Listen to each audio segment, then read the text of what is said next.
8 जुलाई को मधुबनी जिला के अररिया संग्राम थाना क्षेत्र के अंदर जमकर बवाल हुआ और उस बवाल के अंदर तकरीबन 200 से 250 बच्चे एग्ज़ाम नहीं दे पाए।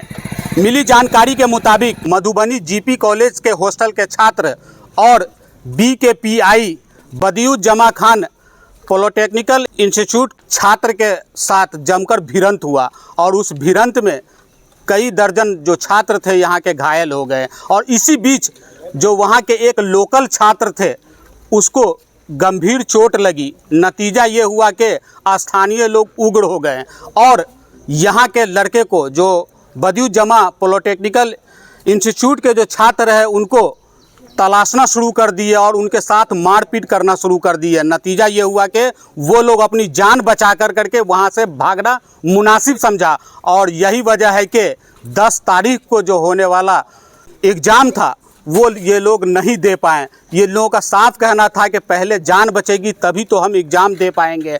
नतीजा ये था कि ये लोग रातों रात खेत के सहारे और पानी को रेंगते हुए वहाँ से भागकर तकरीबन 3 बजे यहाँ सीतामढ़ी के जानीपुर के अंदर पहुँचे अपने कॉलेज के अंदर।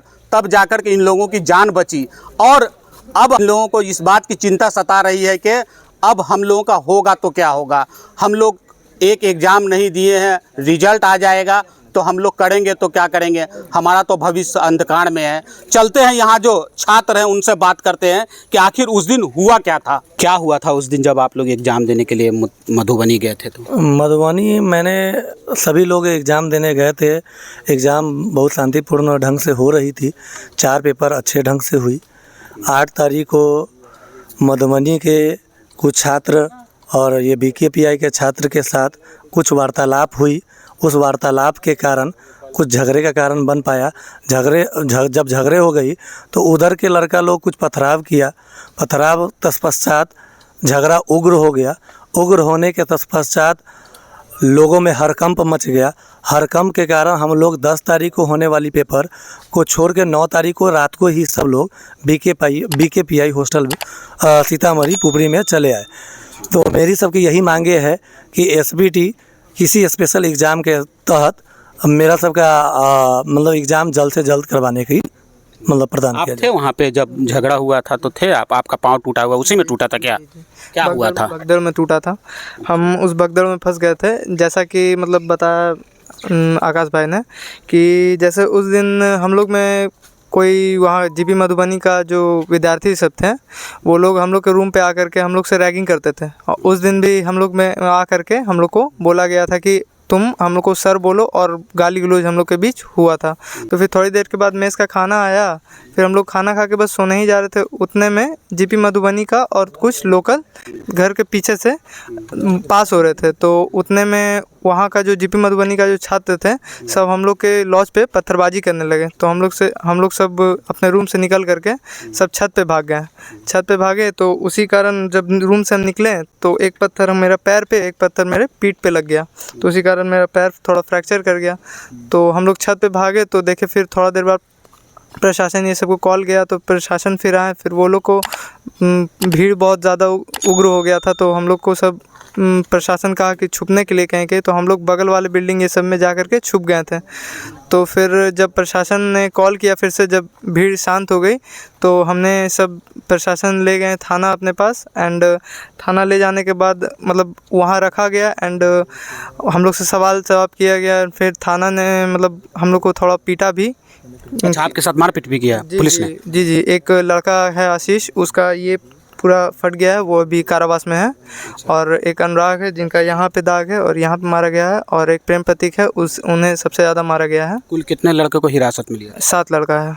अच्छा, तो आपको छोड़ दिया गया? जी, हमें छोड़ दिया गया है। और जेल कितने को भेजा गया? 8 को भेजा गया है। कसूर क्या है? उन्हें हाफ मर्डर केस में प्लस में दंगा के केस में फंसाया गया है। अच्छा, मुझे जो जानकारी मिल रही है कि वहाँ का एक लोकल छात्र जो है उसकी भी स्थिति गंभीर बनी हुई है, तो उसे कैसे चोट लगा था? हालांकि वहाँ जो हुआ था उसमें मारपीट दंगा में उन लोगों को लग गया था। हम लोगों के छात्र द्वारा उन पर कोई पथराव नहीं किया गया था, बचाव के लिए हुआ था। हम लोग बचाव में, हालांकि जब लास्ट हुआ था देखे माहौल बहुत ख़राब हो चुका है, तो शाम के समय हम लोग अपना वहाँ से पलायन करके घर की ओर आ गए सीतामढ़ी हॉस्टल के पास। आप भी थे वहाँ क्या? जी। क्या हुआ था, कुछ बताएंगे आप? तो वहाँ पे काफ़ी ज़्यादा आक्रामक माहौल हो चुका था। वहाँ पे छोटे छोटे बच्चे तलवार लेकर घूम रहे थे। अच्छा जी। तो इस वजह से आनन फानन में हमें वहाँ से भागना पड़ा और प्रशासन द्वारा भी हमें उस प्रकार की सहायता नहीं मिल रही थी कि हम वहाँ पे एग्ज़ाम दे पाएँ, और इसलिए हमारा एग्ज़ाम भी छूट गया।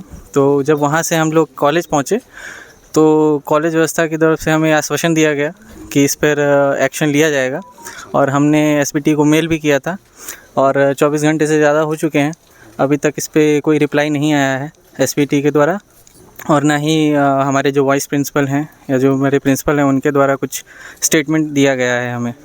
क्या मांग करेंगे आप एसबीटी से? हम लोग का मांग बहुत सिंपल सा है कि जो री एग्ज़ाम है वो करवा दिया जाए तो बेहतर रहेगा। हम सब भविष्य, सभी छात्रों का भविष्य इस चीज़ पर निर्भर करता है, क्योंकि आगे चल के कल होकर के सरकारी जॉब हो या फिर प्राइवेट जॉब हो, और किसी भी बच्चे का अगर कोई भी पेपर फंस जाता है तो एक बहुत बड़ा दाग होता है।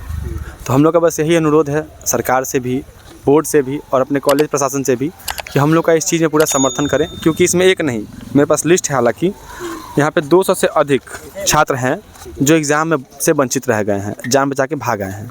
छात्राएं भी हैं उसमें क्या? हाँ, उसमें छात्राएं भी इंक्लूड कर रही हैं। बहुत सारी छात्राएं भी हैं जो उस परिस्थिति को झेल भी नहीं पाई हैं। ऐसी बहुत छात्राएं हैं जो उस वक्त रो भी रही थी।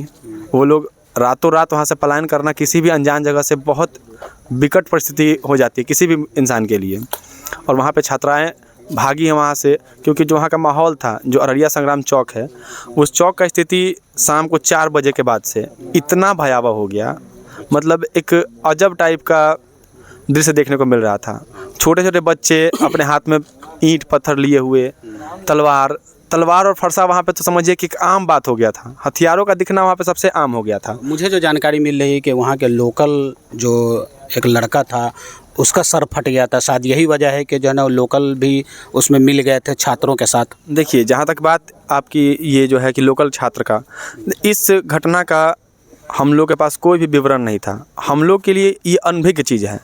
वहाँ की घटना जो भी घटी ये ना हमें पता है और ना यहाँ पे जितने उपस्थित लोग हैं हमें नहीं पता इस चीज़ के बारे में। हम लोग को बस इतना पता है कि उग्र वातावरण में सर्वाइव करना बहुत ही ज़्यादा क्रिटिकल हो गया था। इसी वजह से हम लोग वहाँ से भागना बेहतर समझें। वहाँ की वर्तमान परिस्थिति क्या है और भविष्य की परिस्थिति क्या होगी और जो पूर्व की परिस्थिति थी, ये तीनों का आकलन हम लोगों के लिए असंभव है करना। उस वक्त जो बच्चे का सर फटा कि नहीं फटा, हम लोग को बस इतना खबर मिल रहा था कि वो बच्चा मर गया, आईसीयू में है, ये है, वो है। और अच्छा, हुआ था कहीं और हुआ था? जी, हुआ तो घटना ये घटित हुई है, इसका सत्यापन तो हम लोग भी कर रहे हैं कि वहाँ पे घटना घटा है। जो वहाँ के ग्रामीण लोग हैं वहाँ के साथ ये जाति हुई है। अब जाति जिसने भी की, तो एक सीधा सा उदाहरण है कि अगर किसी एक व्यक्ति की वजह से कोई घटना को अंजाम दिया जाता है तो उसका प्रतिभोगी पूरे समाज को आप नहीं बना सकते हैं। हम लोग छात्र हैं, हमने पिछला बार बताया था कि हम लोग छात्र हैं। हम लोग कहीं रहते तो एक नए वातावरण में एडजस्टमेंट करते हैं, कैसे भी वहाँ पे रहना है, कैसे व्यवस्था करना, क्योंकि सब कुछ नहीं होती चीज़ें। फिर भी वहाँ पे अगर हम लोग के साथ ऐसा सिचुएशन हो जाएगा तो जान बचा के भागना ही हम लोग के पास लास्ट ऑप्शन बचता है। व्यवस्थापूर्वक हम लोगों ने परीक्षा भी छोड़ा। किसी भी छात्र के लिए अगर आप देखें तो परीक्षा उसके जीवन का सबसे महत्वपूर्ण अंग होता है, और हम लोग वो छोड़ के जब आए हैं तो आप कल्पना कर सकते हैं कि भयावह कितनी स्थिति हो गई होगी। जी, तो परीक्षा छोड़ कर के वहाँ से भागे हम, तो आप अंदाज़ा लगा सकते हैं कि वहाँ का माहौल क्या होगा। छात्रों का बयान था ये, और इन लोगों का कहना है कि जीपी मधुबनी के हॉस्टल के छात्र और BKPI यानी कि बदरुज्जमा खान पॉलिटेक्निकल इंस्टीट्यूट पुपड़ी के छात्र के अंदर किसी बात को लेकर कहा सुनी हुई, और नतीजा ये हुआ कि वहाँ जो है NH57 पे, जो अररिया संग्राम थाना क्षेत्र का NH57 पे जो यहाँ के छात्र रूम लेकर रह रहे थे, उन लोगों के ऊपर पथराव शुरू हो गया, और उसके बाद वो पथराव इतना उग्र हो गया कि यहाँ के कई छात्र बुरी तरह से जख्मी हो गए।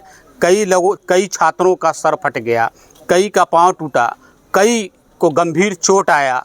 नतीजा ये था कि ये लोग इतने डरे और इतने सहमे हुए थे कि वहाँ से भागना मुनासिब समझा, और यही वजह है कि इन लोगों का एक एग्ज़ाम जो था वो छूट गया। अब इन लोगों को ये चिंता सता रही है कि जो हमारा एग्ज़ाम छूट गया है तो हमारे भविष्य का क्या होगा। लगातार SBTE से ये लोग गुहार लगा रहे हैं कि हम लोगों का स्पेशल एग्ज़ाम लिया जाए। और सबसे चौंकाने वाली बात यह है कि इसके अंदर 1, 2, 3 नहीं है, तकरीबन 200 से 250 छात्र और छात्राएं हैं और उन लोगों का भविष्य अब अंधकार में है। इस लोगों को चिंता सता रही है कि अब हम लोगों का होगा तो क्या होगा। ये लोग लगातार जो यहाँ के प्रिंसिपल हैं उससे गुहार लगा रहे हैं कि SBT को इस चीज़ की सूचना दी जाए ताकि हम लोगों का स्पेशल एग्ज़ाम हो सके।